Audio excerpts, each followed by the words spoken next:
मित्रों नमो नमः। आप लोग कैसे हैं? आज हम लोग ये बृहत्तरी समागम चैनल में आप लोगों का स्वागत अभिनंदन वंदन है। आज हम लोग ये झारखंड प्रवक्ता जो लोग फॉर्म अप्लाई किए उन लोगों के लिए एक छोटा वीडियो है। इसमें आप लोग जानते हैं संस्कृत साहित्य का इतिहास पूरा ब्रॉड दिया गया है। उसमें पूछा आज हम वही ये जो मुद्रा राक्षस है उसका समान अध्ययन करेंगे ना। ये मुद्रा राक्षस ये नाम सभी लोग जानते हैं कि मुद्रा राक्षस क्या होती है, मुद्रा राक्षस क्या है ना। इसका कुछ नॉर्मल या समान सवाल पूछा कि मुद्रा राक्षस किसकी रचना है, इसका नायक कौन है, इसमें कितने अंक है, कितने कितने किस प्रकार का छंद का कौन सी रीति, तमाम इस तरह का सवाल छोटे छोटे करके पूछे जाते हैं। तो आइए शुरू करने से पहले हम लोग पढ़ते हैं।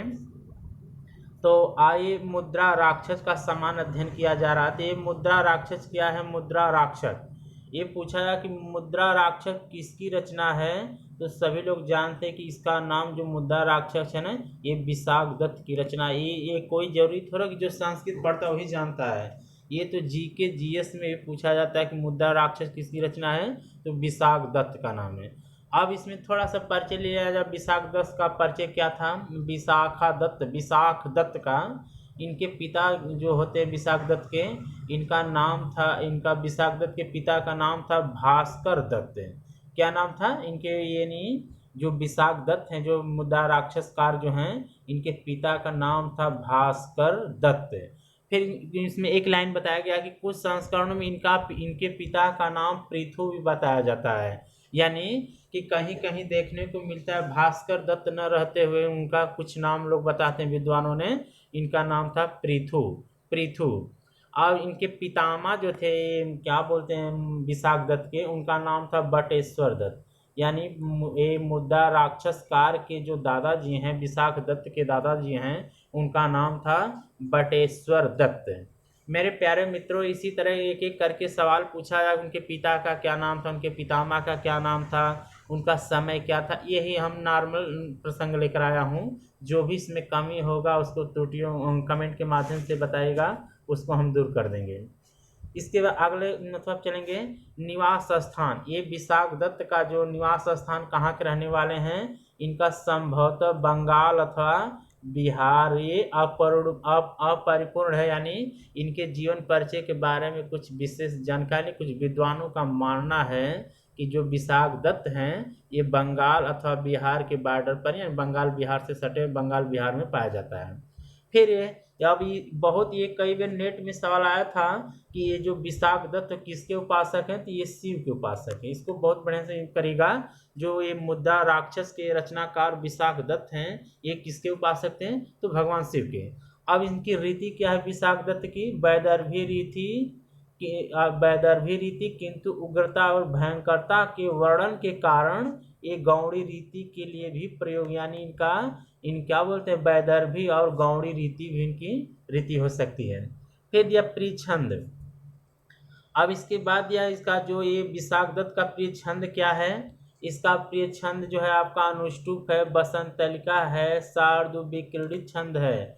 और इनका प्रिय अलंकार क्या है? अर्थालंकार। यानी विशाख दत्त जो है इनका प्रिय अलंकार अर्थालंकार है। इनका समय जो होता है अधिकांश विद्वानों ने चतुर्थ शताब्दी माना है। कितना?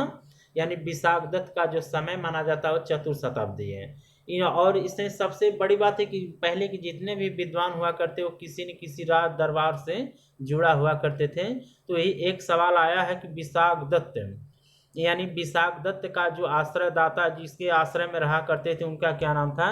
ये तैलंग महोदय के अनुसार अंतिम वर्मा के राज दरबार में रहा करते थे। कौन रहते थे? यानी अंतिम वर्मा के राज दरबार में कौन रहा करते थे? विशाख दत्त। सवाल पूछेगा कि अंतिम वर्मा के राज दरबार में कौन रहा करता था? विशाख दत्त। विशाख दत्त के आश्रयदाता कौन थे? विशाख दत्त। फिर इसके बाद की रचनाओं पर चलेंगे। ये महाकवि विशाख दत्त की जो रचनाएं हैं ना, इनकी बहुत फेमस रचना है मुद्रा राक्षस। मुद्रा राक्षस, ये मुद्रा राक्षस किसकी रचना है? विशाख दत्त की। देवी चंद्रगुप्तम है, अभिसारिक अभिसारिक वंचितकम, अभिसारिका वंचितकम इनकी रचनाएं हैं। और यह मुद्रा राक्षस ही विशाख दत्त की एकमात्र प्रमाणिक रचना है। इनकी 3 रचनाएं मिलती, मुद्रा राक्षस, देवी चंद्रगुप्त और अभिसारिका वंचितकम जो है, इसका वर्णन अभी अप्राप्त है, यानी इसका मूल नहीं मिल पाता। इसीलिए ये सब विद्वानों का मानना है कि विशाखदत्त की एकमात्र प्रमाणिक रचना जो होती है मुद्रा राक्षस। इसको बहुत गहराई से लीजिए, क्योंकि कई बार पूछा भी गया मुद्रा राक्षस, ये तो जीके जीएस वालों से पूछा है कि मुद्रा राक्षस किसकी रचना है, तो विशाखदत्त की रचना है। फिर इसके बाद आगे चलेंगे हम। अब मुद्रा राक्षस, अब ये तो रहा महाकवि विशाखदत्त का सामान्य परिचय। अब हम चलेंगे, ये ये सामान्य परिचय था। अब हम चलेंगे मुद्रा राक्षस का समान अध्ययन। विशाखदत्त का समान परिचय हो गया, विशाखदत्त। अब मुद्रा राक्षस चला जाए। ये पूछा जाता है कि मुद्रा राक्षस का परिचय क्या है ना। ये मुद्रा राक्षस के सामने से छोटे छोटे सवाल होते हैं कि मुद्रा राक्षस किसकी रचना है, तो विशाखदत्त की है। ये काव्य विधा, ये किस प्रकार का ग्रंथ है ना, ये ऐतिहासिक नाटक है। ये क्या है, यानी ये मुद्रा राक्षस एक प्रकार का नाटक, वो भी ऐतिहासिक है। फिर इसका विभाजन, इसमें पूछा कितने अंक है, कितने सर्ग है ना, इसमें 7 अंक हैं, 7 अंकों में विभाजित, यानी पूछा जाएगा कि मुद्रा राक्षस में कितने अंक हैं, तो 7 अंक हैं। श्लोकों की संख्या कितनी है, 169 है। अब इसमें थोड़ा सा डीपली सवाल ये होता है, ये मुद्रा राक्षस में जो ये 7 अंक, 7 अंकों के नाम पूछे जाते हैं, यही थोड़ा डिफिकल्ट होता है। और इसमें श्लोक तो कम आता है, पर इसका नामकरण जरूर आता है ना। 1 से 7 अंक इसमें जानते हैं, मुद्रा राक्षस में 7 अंक है ना।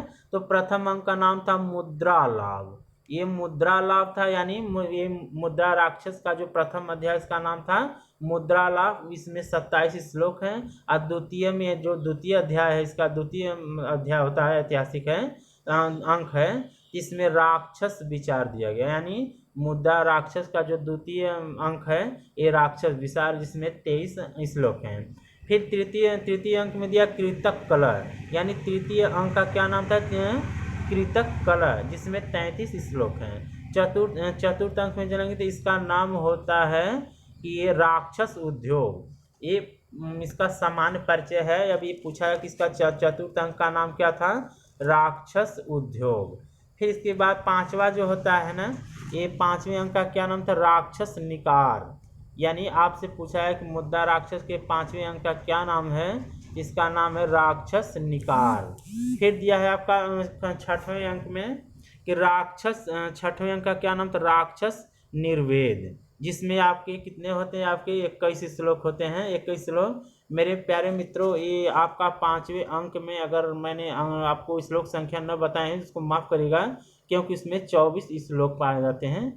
अब इसके बाद फिर जो 6वें अंक राक्षस निर्वेद, ये 6वें अंक का क्या नाम था, राक्षस निर्वेद, जिसमें आपका आता है क्या, 21 श्लोक।